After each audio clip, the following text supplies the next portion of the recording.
Hola, soy Peter Weller. Bizancio era una antigua ciudad-estado griega fundada alrededor del 600 a.C., llamada así por su rey. Se establecieron aquí debido a la delgada franja de agua que conectó a Asia con Europa y el Mar Negro, a la larga con el Mediterráneo.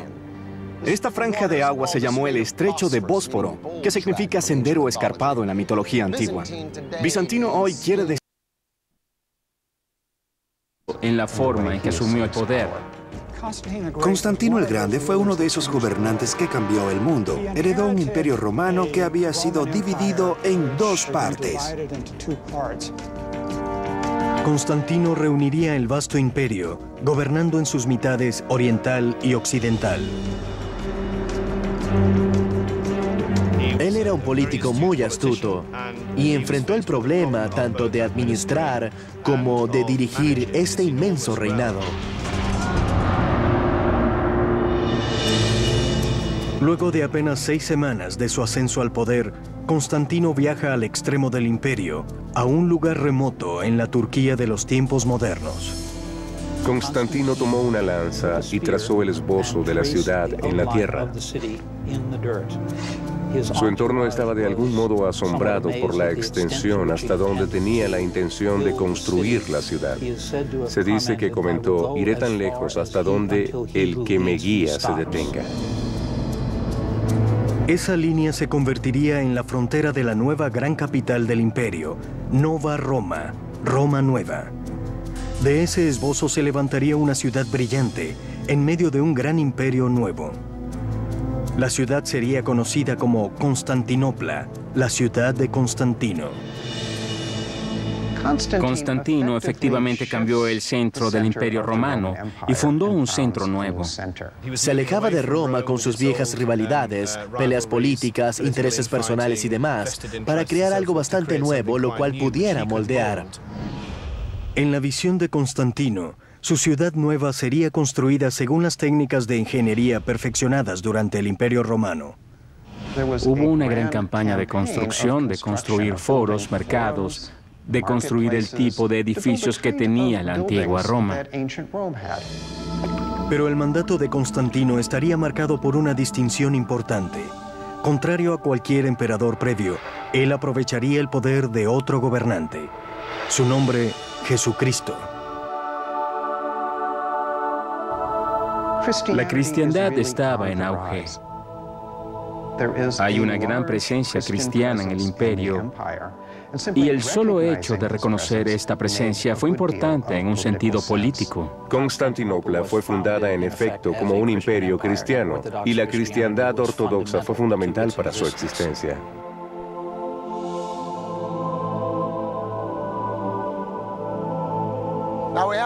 Ahora tenemos que recordar que aunque Constantino se venera por la cristiandad, todavía es un emperador. En otras palabras, un dictador que no solo asesinó a sus hijos, a su hijastro, sino también a su segunda esposa en el mismo viaje a Italia.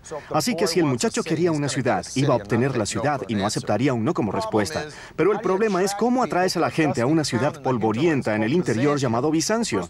Bueno, primero querrá renombrarlo con su nombre. Y segundo, al estilo de todos los emperadores romanos, reconstruirla. Si Constantino pudiera levantarse de la tumba hoy y ver la historia exitosa de Estambul, con una población de 12 millones, 2 millones de turistas al año, probablemente se desmayaría. Porque en el 337 a.C., cuando murió, no solo la ciudad estaba a medio camino de construcción, sino que él tenía un gran problema: abultada población, un pequeño acueducto de provincia, en una ciudad rodeada por el mar. Así que había agua, agua por doquier, pero ni una sola gota para beber. Para mediados del siglo IV, la ciudad se moría de sed. Los sucesores de Constantino tendrían que desarrollar un suministro de agua mucho más largo que el de Roma para mantener viva la ciudad. El sistema que construyeron sería uno de los logros de ingeniería más grande del mundo antiguo. No había recursos locales de agua dentro de los muros de la ciudad de Constantinopla, y por lo tanto tenían que traer el agua de una distancia mucho mayor que en cualquier otro lugar del mundo clásico y del Mediterráneo. La tarea recayó en un ambicioso emperador llamado Valente, quien reinó desde el 364 al 378 después de Cristo. Él llevaría a cabo un plan audaz para diseñar el sistema de acueductos más largo del mundo. Terminado, transportaría agua de manantial unos sorprendentes 640 kilómetros, igual en longitud a los primeros acueductos combinados del Imperio Romano. La línea principal comenzaría a 240 kilómetros al oeste de Constantinopla, en lo profundo del interior de Tracia. Los ingenieros bizantinos primero tendrían que encontrar una forma de mantener una loma en bajada consistente para que el agua siguiera moviéndose. Hay túneles subterráneos, hay canales que van a lo largo de la superficie y hay, donde era necesario, estos grandes puentes de acueductos. Entre el siglo IV y VI, los bizantinos construyeron 60 puentes de acueductos. El más impresionante se alzaría a cerca de 28 metros. Hoy es conocido como el puente de acueducto Kurşun-Lugerme.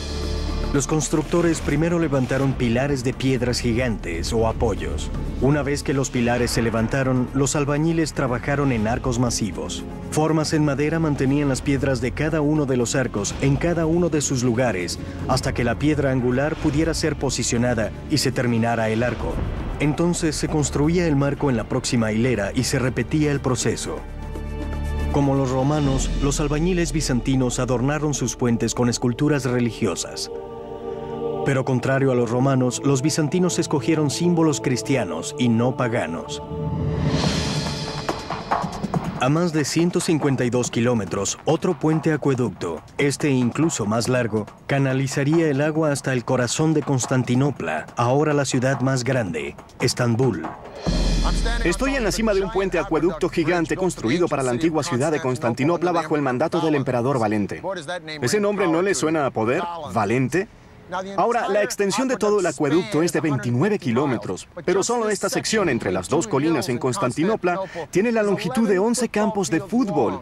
Y sí, se encargó de los problemas de agua de la ciudad. Pero no solo se encargó de esos problemas. Como hemos visto en todos los imperios, si quería hacer una declaración política con un trabajo público, constrúyalo en grande. Sin embargo, hacer llegar el agua hasta Constantinopla era solo la mitad de la batalla. Una vez que llegaba a la ciudad, el agua debía ser almacenada, pero los terrenos vacantes eran escasos.